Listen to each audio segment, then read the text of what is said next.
Hey guys!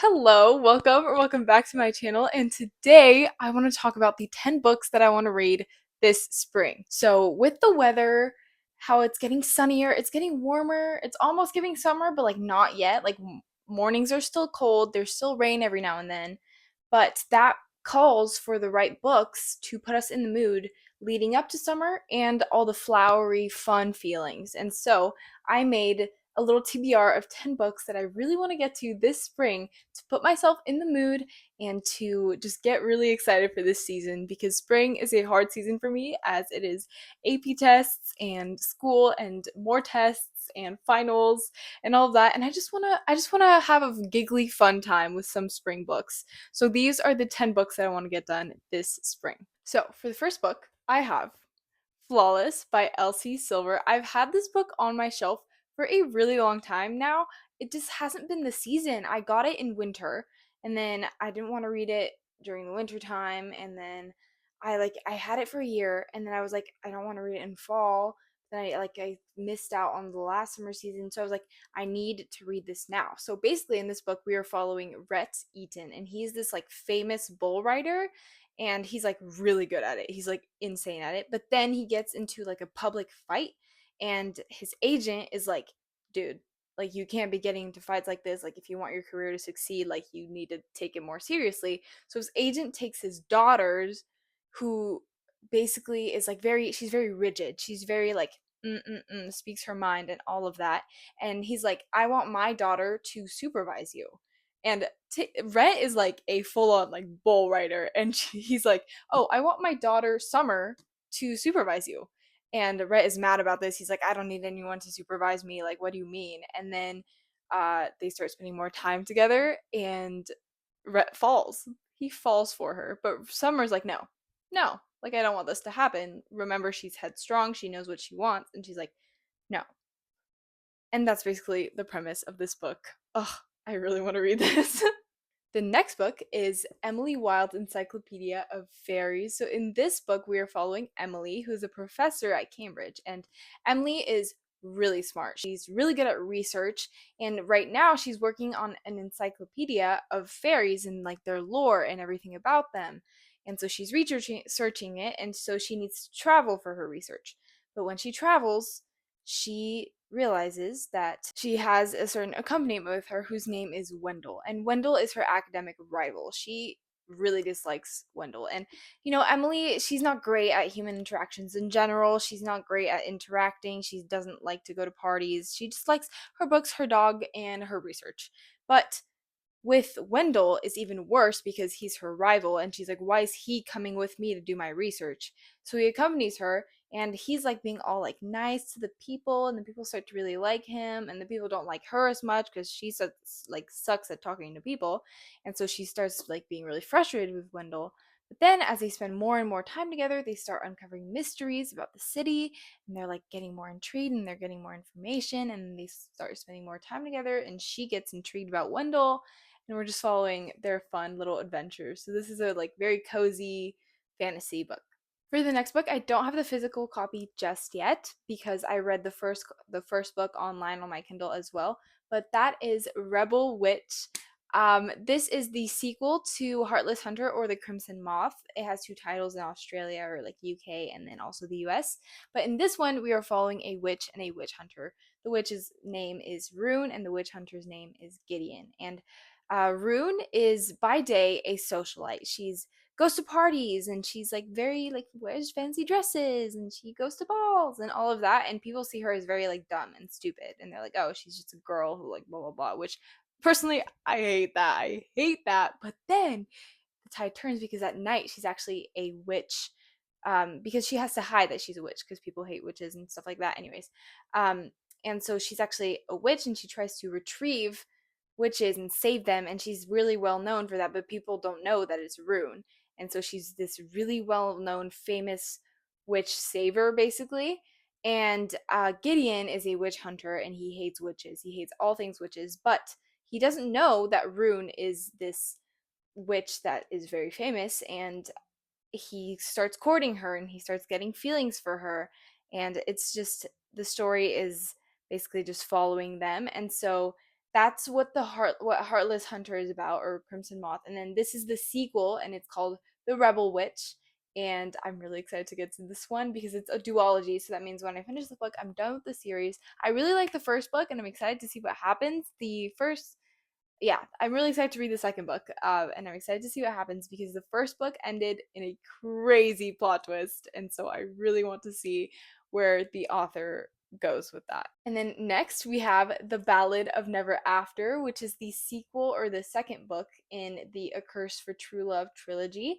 And I read A Curse for True Love like in January, and I really, really liked it. I gave it a 4 stars. I read it in less than 24 hours. I was just like enthralled.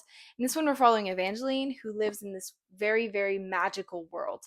So think of it as like, it gives me Alice in Wonderland vibes, but balls and like fancy dresses and magic and all of that, and the Prince of Hearts and all of that. And it's really, really good. So we're basically following her and also Jax, who is the Prince of Hearts, and his kiss kills everyone. So whoever he kisses dies, and the only person that won't die if he kisses them is his true love. And basically, we're kind of following them as they go on adventures. She tries to save like people, and like she goes on missions and all of that, and it's really, really good. I can't explain the whole premise because I don't want to spoil the magic, because I went into the first one completely blind, and I think that's one of the reasons that I loved it so much. So I really recommend you guys going in blind if you haven't read this yet. I'm excited to go into the second one. Just think Alice in Wonderland, magical, cozy, fun, very entertaining, and very fast paced. So excited for this one. Next, I have The Bodyguard by Catherine Center. I've read 2 books by Catherine Center. I've read The Rom-Commers, and I read, what was the other one I read? And I read Hello Stranger by her, and both of those I loved, loved, loved. I rated Hello Stranger, I think like either 4.5 or 5 star. Loved that one. And so I'm really excited to get to this one. So in this one, we are basically following Hannah Brooks, she looks like a kindergarten teacher, but she's actually like a really good bodyguard. Like, it says that she can kill you with like a bottle cap or something. And she gets hired by Jack Stapleton, I think, and he's this famous superstar who actually just discovered that he had a stalker, which is why they hired her. And so she's his new bodyguard. And then Jax comes up to her and he's like, I really don't want my family to know that I have a stalker. Can we fake date? I don't know exactly how that works. Like, what do you mean fake date so you family doesn't know? But I'm probably going to understand as I read the book. This is just what I got from the back. But basically, it's fake dating. She's his bodyguard, and it seems really fun and very springy vibes. Like, you can see like the flowers in the back, and I'm like, that's so spring. Like, that's so spring. So this is definitely on the spring TBR for sure. The next book is Malibu Rising by Taylor Jenkins Reid. This is a book set in 1983. So basically, we are following a bunch of people, and it's the day of Nina Riva's annual end of summer party. And she is a talented surfer and supermodel, and she has her brothers, like championship surfer, a renowned photographer, and their baby sister Kit. And all of them gather for this party. But then the party goes wrong. And we don't know why the party goes wrong. I think we're just told this in the beginning. And I think the story is just following how the party goes wrong, what happens, the mysteries between the family, and all of that. And it says that Malibu Rising is a story about one unforgettable night in the life of a family, the night they have to choose what they will keep from the people who made them and what they will leave behind. So this seems really fascinating. It's like it's end of summer party, but I feel like it could get me in the mood for summer. Like, it's not summer because I feel like summer I just want to read like brainless books, and I feel like this is going to take a little bit of thinking, but I'm excited for this one. Hopefully it'll get me in the summer mood. And then for the next few books, I actually don't have all of them in like paper copy because some of them are very new releases or haven't been released yet, and then some of them I just haven't gone to buy them yet.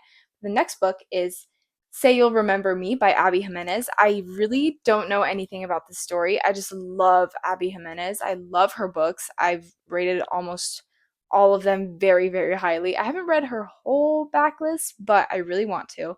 And so I'm really excited about this new release. and we're following Xavier and Samantha. And Xavier made a really bad first impression towards Samantha, and so she's like kind of bitter. But I think from what I got in the description, like she needs him for something, and so she has to come back to him and be like, oh, like I need you, but like I'm mad at you or something like that. I don't know. But it seems really good, and Abby Jimenez always delivers. And so that's why I'm really excited. And it does give very much spring vibes, as you can see from the cover. It's like festival, carnival. I see the beach in the back, and I'm like, yep, okay, spring read, and it's Abby Jimenez. So of course I'm gonna pick this up. And then the next book is actually not been released yet. It gets released April 22nd, but are we surprised? It is Emily Henry's The Great Big Beautiful Life. I don't think it's The Great. I think it's just Great Big Beautiful Life, but it's so beautiful. I love the cover for some reason. Like it just scratches an itch in my brain. And in this one, we're following Alice Scott, who's a journalist who's wants her big break, and Hayden Anderson, who is a Pulitzer Prize winning biographer. And both are invited to a little island by the reclusive heiress Margaret Ives, who offers them the opportunity to write her biography, but they have to compete to get her biography, basically.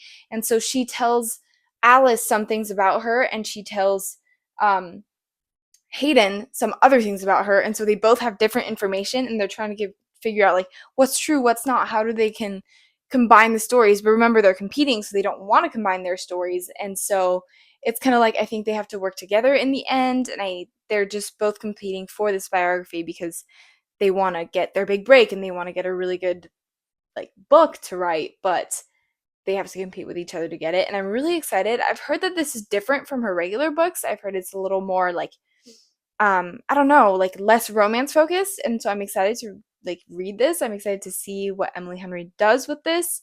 And yeah, I'm just really excited. It does really give spring vibes though, so I'm so excited for April 22nd. And then I have Picking Daisies on Sundays. This is a book about Liana and Levi. And so Liana has loved Levi like almost all of high school. And so at the prom, during their senior prom, Daisy goes up to Levi and she confesses to him and she's like, "Hey, I like really like you or whatever." And it goes wrong. It goes wrong. Levi's like, "Oh, so I'm actually not into you like that." So that's kind of awkward. And so then they part ways and they don't talk. But then a couple years later, there is a chance because they have an encounter at a bar, and Levi has to ask Daisy to pose as his girlfriend for his sister's wedding, reigniting old emotions and unresolved tensions. And so it's fake dating, and she has to fake date the guy that she liked in high school who rejected her, and he's the one to ask her to fake date. And so it's like, whew, where is that gonna go? Where is that gonna go? And the cover is so sweet and innocent, and I'm like, oh, I'm scared.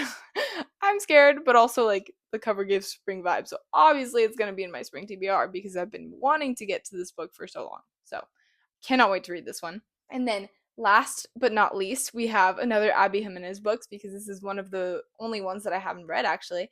And this is The Friend Zone by Abby Jimenez. And in The Friend Zone by Abby Jimenez, we are following Kristen Peterson, who is a witty and independent woman who runs a small business crafting custom doggy stairs. First of all, I'm obsessed with that. Like, why do I low-key want a business of like doggy stairs now? Are we seeing this in a future career for me, guys? Like custom doggy stairs? 100%. 100%. Anyways, so Kristen is grappling with a personal health decision that she's been really struggling with, and she's like, I don't know what to do. Like, I'm stressed about this, but she keeps it really private. And so then she has to plan her best friend's wedding, and through planning her best friend's wedding, she meets Josh Copeland, the best man. So basically, they have to work together since she's probably the maid of honor and he's the best man, and they have to plan the wedding together. And so he is a charming firefighter who dreams of a large family, and her health issues are in regard of her not being able to have children. And so they meet, they fall in love, but she can't have kids, and he's a firefighter who wants kids. And it's like, shoot, I don't know what to do. So then Kristen's like, I'm gonna friend zone him because since I can't have kids, like I don't know how that's gonna work. Like it's really conflicting. And I think I really want to read this because it seems like it could go like so deep. And I'm feeling like a deep book. I'm feeling like a deep book, but I also want a cute rom-com, so I feel like this is like the perfect combination. And I think it could be really interesting. Josh Copeland has huge boyfriend material, book boyfriend material. I just want a firefighter. I just want a firefighter, to be so honest with you guys. I have not read anything about a firefighter yet, so that is definitely one of the main reasons that I'm picking this book. Also because it's Abby Jimenez, and also because the plot seems really, really good and really interesting, and I love weddings. So, bam. All in all, that is my spring TBR. Those are the 10 books that I really want to get to. This was just a lot of me yapping, but I hope you guys enjoyed it. I can't wait to get to these books. Like you can see on my face, I'm so excited. I love spring. I love summer. The weather outside has made me so happy and it's made me want to read more. So, all I'm going to say is you will be seeing a lot of videos of me reading more this spring and this summer because I cannot wait and I am so motivated and it is prime time for me to start reading. So, anyways, I hope you guys enjoyed this video. Thank you so much for watching. I hope you guys have a great rest of your day, great rest of your week, wherever you are, and I'll see you guys next time. Bye.